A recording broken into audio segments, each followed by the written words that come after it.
Hi friends, welcome to your Brain Boost. Let's talk about basically why cryptocurrencies might stay around for the long term, and then a little bit about why you shouldn't care what I think about it. I have a background in economics. That's where I received my academic training. And when you, as an economist, you're thinking about the structure of things broadly.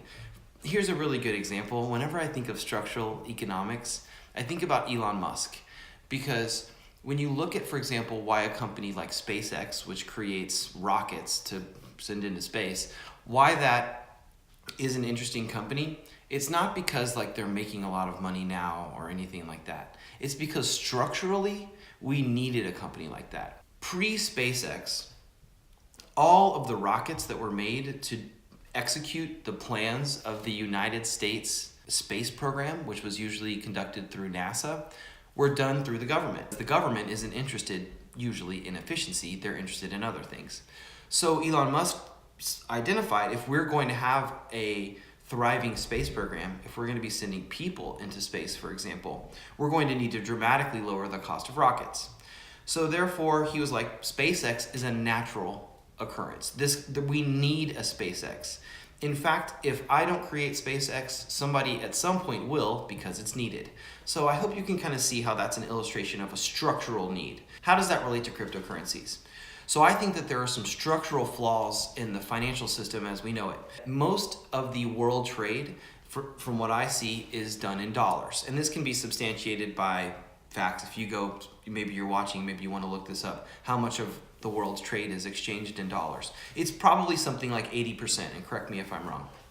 So basically what that means is that like even when countries like Ecuador and El Salvador do trade, they trade in dollars. And also similarly, and maybe from a bigger structural standpoint, when countries like Costa Rica take out loans, they take out loans in dollar terms. They don't take out loans in Costa Rican colones. They take out loans in dollars. And that's because in the international finance market, financiers want to do business in dollars. So for example, some New York hedge fund wants to buy $20 million of some bond issuance that Costa Rica is making. They want to buy that bond in dollars, not in Costa Rican colones. Why is this? Historically, politicians in places like Argentina, for example, have used their central bank to achieve political means. For example, they're running for re-election. So what they do is they cause the central bank to print a bunch of money, and then they use that money for social programs right before an election starts, and then people vote for them because they're like, oh wow, the government's gonna, build a new factory in my town, or whatever it is. But the problem is that by printing all that money to do that stuff, you devalue the currency. And so basically what the hedge fund in New York is going to be upset about is that if they were to buy, for example, an Argentinian loan in Argentinian pesos, correct me if they're not on the peso, then they're afraid that the president of Argentina, who has the interests of Argentinian citizens hopefully in mind and not New York hedge funds, they're going to be like, well, whatever, if we drive down the value of the Argentinian peso, then who cares? So let's just print all this money. But the New York hedge fund then is losing out because they bought a loan in Argentinian pesos. Now the peso's going down, now the value of their investment is going down. So what ends up happening is these countries have traditionally turned to the US dollar to do a lot of their business, and they do exchanges and loans in the US dollar. Here's where the problem lies. The US dollar is essentially managed by the United States Federal Reserve Bank. And the problem with that is that the United States Federal Reserve Bank has the interests of the United States citizens and the United States government in mind. Particularly, their mandate is related to US-only interests. Why is this a problem, and how does this relate to cryptocurrencies? So this is a problem because this misalignment of interests between other countries and the United States means that these countries would love to switch away from the US dollar, because it's just not really aligned that they're going to be doing all this trade and taking out loans in a currency that they have zero control over. And moreover, that another country does have control over, and moreover, that other country will use the currency when it needs to do things like try to, shore up unemployment. So this relates to cryptocurrencies because there's a structural need for a currency that is not tied to a sovereign nation.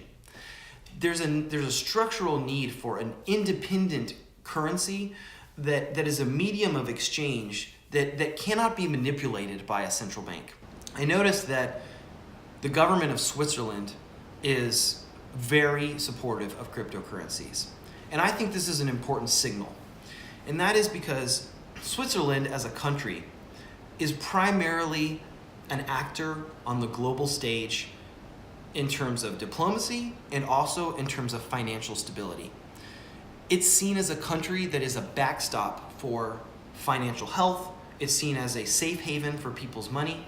So when the Swiss government and the power players in Switzerland are taking a stand that they're supportive of cryptocurrencies generally, that's a signal that the one country that matters the most in terms of this very stable element of the global financial system is into it. That's a really good sign that it's going to be around for a long time.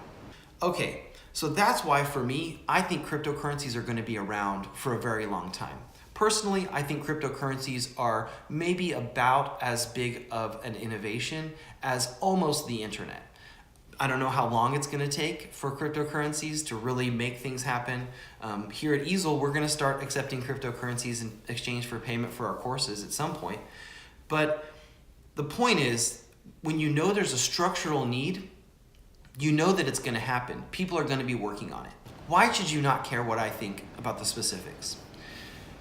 So when you read publications like VentureBeat or Techcrunch or the Financial Times or zillions of other media outlets that are talking about Bitcoin or cryptocurrencies or Ethereum, what they're primarily interested in is getting clicks, in my opinion. Correct me if I'm wrong. It's so young of an industry that I just think it's really a bunch of crap for people to be saying that this specific cryptocurrency is destined for whatever and that one's not.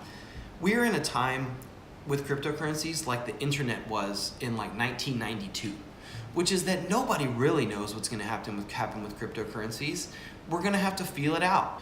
So from my perspective, you shouldn't care about what I or anybody else really thinks about sort of which cryptocurrency to buy to make a little bit of money today, because it's all kind of a bunch of bullshit.